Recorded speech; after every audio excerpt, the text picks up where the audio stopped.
Este é um podcast Rebentar Central de Histórias. É som, mas pode ser colorido.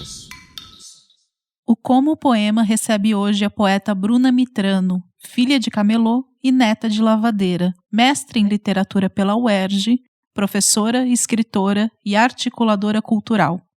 Ela tem poemas publicados em jornais, revistas e antologias no Brasil e no exterior. É autora do livro Não, que saiu pela editora Patuá em 2016.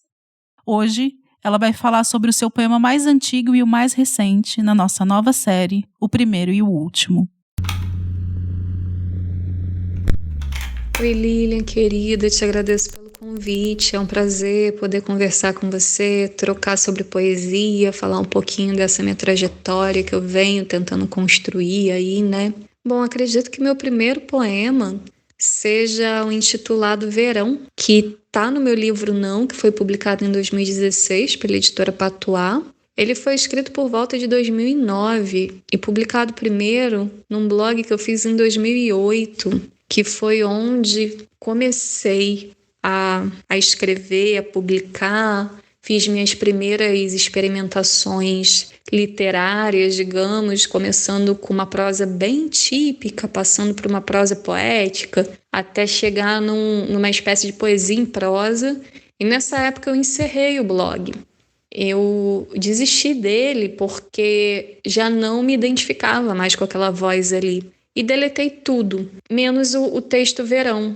Ele foi o único sobrevivente dessa época de depois do fim do blog, então, por isso, ele é o mais antigo. Tanto que ele vai aparecer aí muitos anos depois no meu único livro. Mas antes, ele foi publicado na capa do jornal Plástico Bolha. E eu falo isso com muito orgulho, porque foi a minha primeira publicação impressa. Verão. Na calçada, ela e as crianças. Calor de cozinhar lá dentro. O ventilador parou. O menor todo torto no colo. Mosquito pega. Final do ano, ventilador de teto. Teto daquele jeito. Vazamento na casa de cima. Os homens consertando. Corta a unha da menina, tesoura de costura. Copinho descartável entre as coxas. Água oxigenada e amônia. O vizinho chega. Pão e margarina. Foi rápido. De bicicleta. Caneca descascada no chão. Café, garrafa térmica amarelenta, café forte. O marido parece até que sente o cheiro de longe. Tá molhado de mangueira. Bebe sem açúcar, de pé, copo americano. Sempre magro o marido. Ela não entende. O maior solta pipa. Céu colorido, vento bom. Os moleques da rua de trás cortam todo mundo. O maior xinga sozinho. Ela grita a ele. Ele tem que comer. Essa merda custa dinheiro. O maior acena e ela ri, um dente faltando. Vai ao dentista qualquer dia. Desdentada não consegue emprego. Ela é boa de serviço. A espuma branca dentro do copo, ela esfrega na perna. A menina descoloriu o cabelo. Faz sucesso, já namora. A gente cria filho pro mundo, a vizinha diz. Ela tem medo, Deus proteja, tanta desgraça. O menor dorme. Mamadeira na mão, suco de groselha, pinga no peito. É grande pra mamadeira, não larga, vai ficar bicudo. Baixa o sol, a cigarra grita. Hora dos cupins. Corre pra fechar a janela. Suor. Escorre na frente da orelha. Salpica o buço. Mela o sovaco. Molha até o cóccix. Cheiro de café. Cheiro de suor. Final do ano. Ventilador de teto. Eu já tinha meus 20 e poucos anos, né? Diferente aí da trajetória da maioria das escritoras, dos escritores que começa cedo. Eu não conhecia ninguém no tal circuito literário, ainda moro, né? Moro muito distante do centro, onde as pessoas se encontravam para falar de literatura, onde ficavam as sedes dos veículos impressos. E não conhecendo ninguém, né, é muito mais difícil de você ser publicado, de você chegando assim. Então, eu ousei enviar para revistas e jornais impressos, porque eu já tinha publicado em revistas eletrônicas, mandando para site, mandando para e-mail, e só o Plástico Bolha me respondeu. Na época, os editores eram o Lucas Viriato e Alice Santana. E o Lucas me deu uma resposta super calorosa, foi super gentil, falando que o pessoal curtiu muito o meu texto, exatamente porque ele trazia, né, uma imagem, ele trazia um cenário diferente do que a gente costumava ver na poesia. Naquela época, pelo menos no circuitão, né, no mainstream, assim.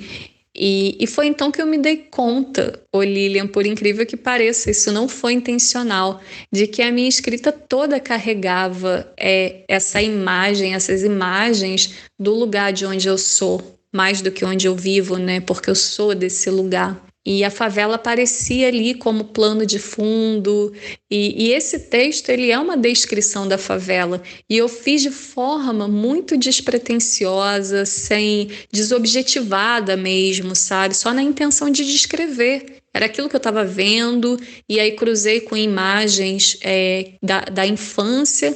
Ele é um texto em terceira pessoa, mas eu coloco imagens da infância da minha experiência já adulta, é meio que um olhar em volta mesmo e colocar aquilo que você está vendo, nada demais, assim, não tinha intenção de mostrar um lado invisibilizado da cidade, mas sem querer acabei fazendo isso e foi muito legal perceber. E de fato era, porque eu era boa leitora na época e as autoras, os autores, os autores que eu lia, eles falavam assim de lugares até do exterior e tal, mas não falavam da periferia. Pelo menos os protagonistas e as protagonistas não vivenciavam aquilo que eu vivenciava, né?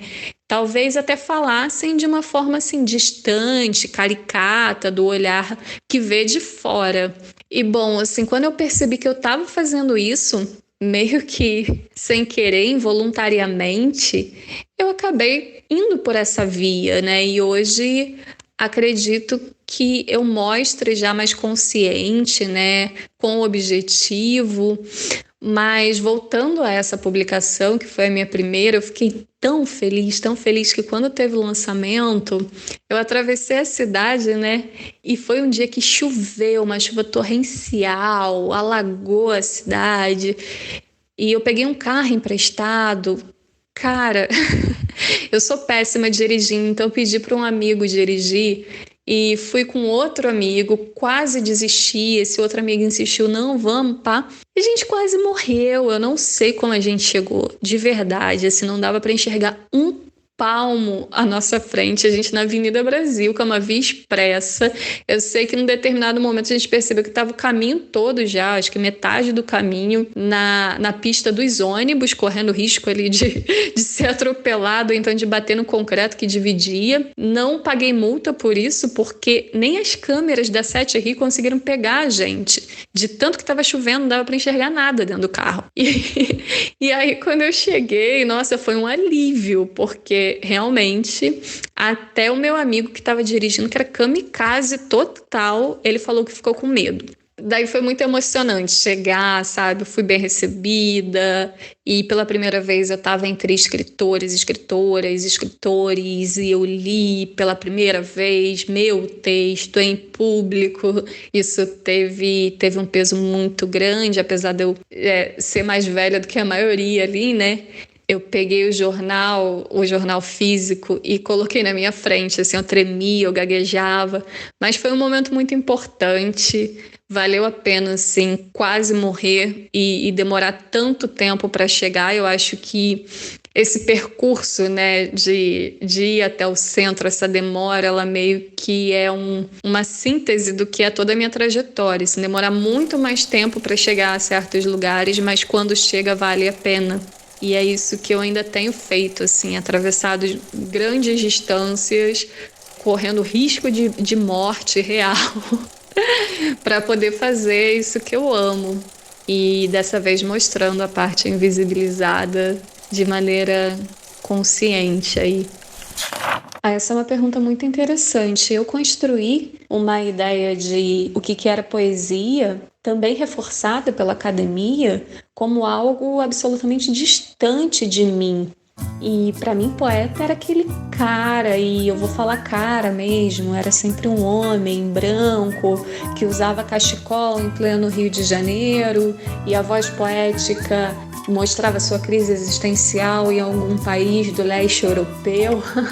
Era alguma coisa muito distante e pareceria extrema ousadia da minha parte achar que eu, não tendo aquela cara de bunda de criança, aquele cabelo sedoso, eu poderia me colocar no lugar de poeta. Eu achava que eu realmente não merecia, que aquele não era o meu lugar. E hoje eu faço questão de dizer que eu sou poeta mais por uma afirmação, não é nem por uma questão de achar que é mérito ou algo do tipo, é por uma afirmação mesmo, é um desejo de ocupar esses espaços. Esse espaço é tão meu quanto de qualquer outra pessoa, né? E por isso, Lilian, eu demorei muito tempo para escrever em versos, para quebrar linhas. Eu tinha vergonha de assumir que algo ali já tinha me transformado em poeta. Os meus textos, eles tinham uma força poética e isso era evidente.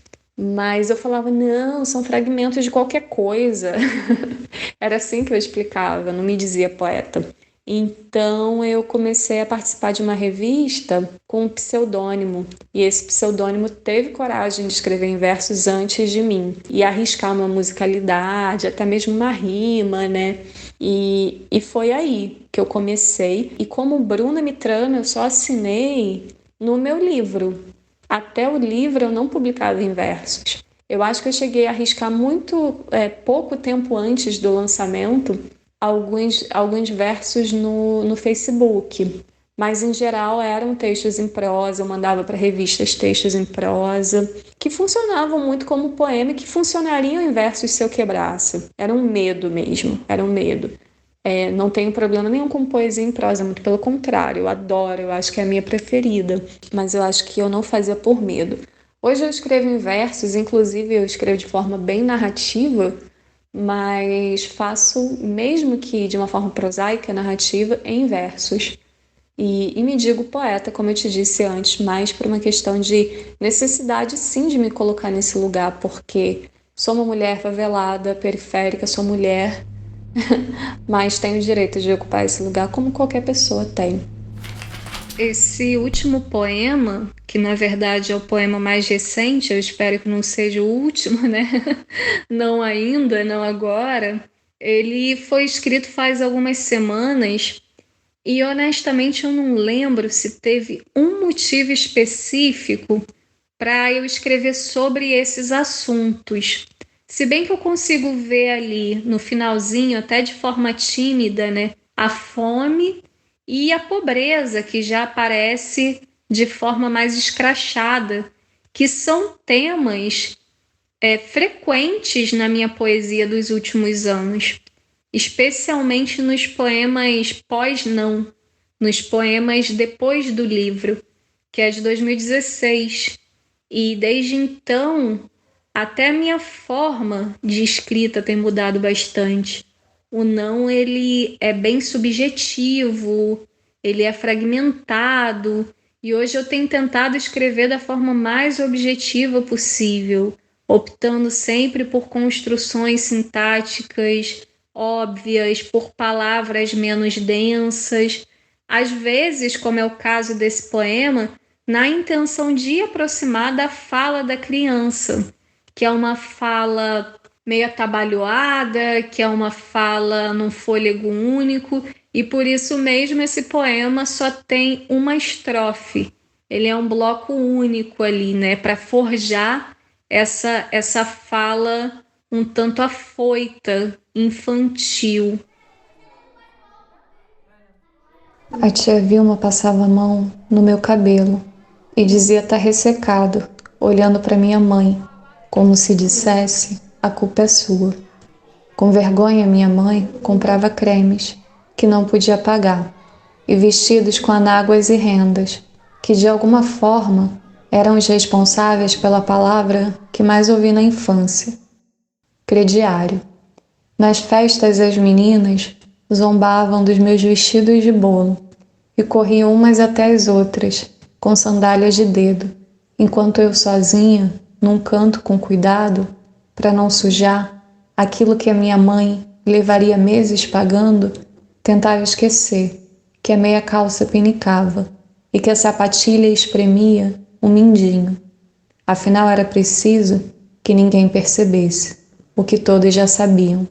Eu era pobre e comer sopa rala todo dia enfraquecia o cabelo. E interessante, Lilian, que esse poema ele também surgiu num bloco único, ele surgiu de uma vez.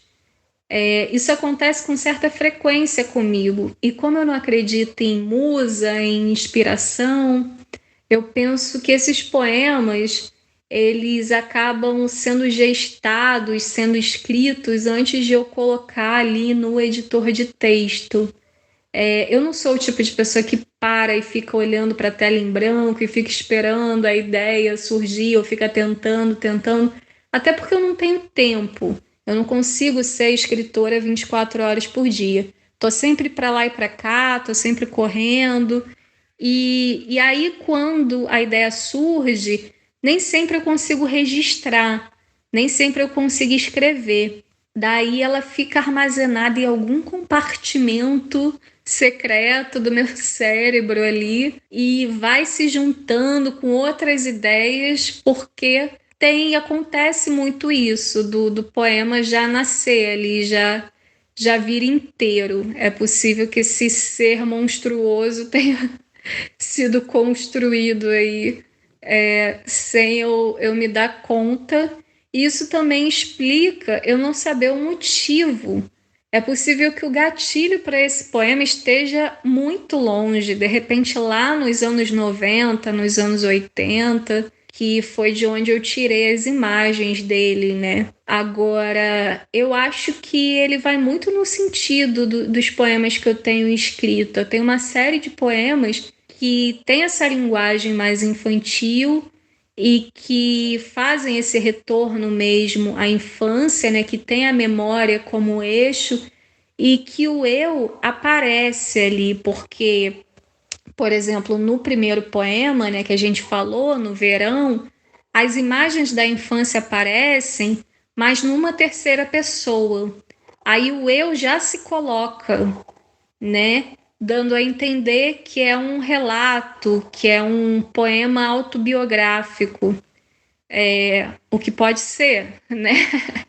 Isso aí eu deixo no ar, mas a intenção é essa mesmo, é de aproximar o máximo possível de uma autobiografia e de uma infância que é a única infância que eu reconheço, que tem isso, tem esses aspectos, a solidão, a pobreza, a fome, né? Porque não teria como eu escrever sobre outra infância que não essa. A pobreza vai ser bastante tematizada na minha poesia, principalmente nos últimos anos. Eu acredito, Lilian, que isso esteja naquele lugar do inevitável, até porque ela volta a uma infância, a minha infância, e encontra ali uma Bruna que está numa situação de quase miséria e que não tem muita consciência disso, porque nunca saiu daquele lugar, nunca saiu daquele bairro, que é a realidade da maioria das crianças pobres, que não tem a chance de viajar, de conhecer outras coisas. E, a meu ver, essa inocência vai ficar de alguma forma clara na minha poesia. A voz poética deixa entrever um certo desconforto de se perceber diferente, mas não saber exatamente por que isso acontece. Nesse último poema, nem tanto, porque já existe a consciência ali, né, da pobreza. Ela fala, eu sou pobre, mas também existe esse desconforto aí de não reconhecer o seu lugar, de não entender por que é diferente. Com relação à falta de homens, né, a não presença masculina, é exatamente porque a favela, a periferia, ela aparece como cenário. E nas casas pobres, os homens não estão presentes. eu cresci com colegas que não tinham pais em casa. Inclusive, eu lembro de ser a única da minha turma de escola e das minhas colegas da rua que tinha pai. E que não era o pai ideal, porque era um pai que abusava de mim. Então, esses homens que não estão ali, e os motivos são vários, né? A gente pode falar aí de uma dinâmica de poder mesmo, né? Poder no sentido de ter escolhas. Quando você pertence a uma classe média, você tem condições de seguir um certo protocolo, de tomar decisões éticas e morais, enquanto que a classe pobre está ali abandonada. E as mulheres, por mais que errem, de alguma forma elas acabam ficando para o que der e vier, enquanto os homens de fato abandonam. Você me fez lembrar de uma mesa que eu assisti com o Rafael Daguerre, que é um fotógrafo de uma mídia alternativa, a mídia 1508, que, dentre outras coisas, registra manifestações, atos de pessoas de comunidade contra a truculência da polícia militar. Ele disse que nessas manifestações tem muito mais mulheres e crianças, e de fato ele tem uma foto muito simbólica que são mulheres e seus filhos ali na linha de frente, gritando com os braços erguidos, que para mim remete a essa infância de ter sempre mulheres por perto, de alguma forma, como eu disse, nem sempre da forma ideal, nem sempre dando aquele afeto, aquele apoio necessário, mas elas estavam ali, né, enquanto os homens caíam fora. Inclusive, as mulheres pobres são muito mais abandonadas também pelos homens de classe média, como foi o caso da minha mãe, que engravidou de mim. O meu genitor era um cara que tinha uma boa condição financeira, tinha uma esposa, um filho, tinha uma estrutura ali que ele não quis largar. Então, ele naturalmente largou a minha mãe, que foi morar na rua, viveu ali uma situação que eu nem imagino, de desespero, grávida, em situação de rua, até encontrar esse outro homem. Tem até um poema que eu falo que eu não conheci o meu avô, de fato eu não conheci, ele foi morto de porrada. É uma situação assim, são várias situações de extrema violência, né, em lugares esquecidos pelo poder público. E eu não conheci o meu pai eu enumero os pais aí que abandonou a minha mãe. Eu não conheci o meu pai 2, embora ele tenha convivido comigo. Ele é esse pai que abusa de mim, entendeu? Então, o poema ele vai nesse sentido de que eu não conheci nenhum homem me conheceu. Porque, de fato, os homens não estão presentes aí na minha vida. Eu acredito que na vida da maioria das mulheres periféricas.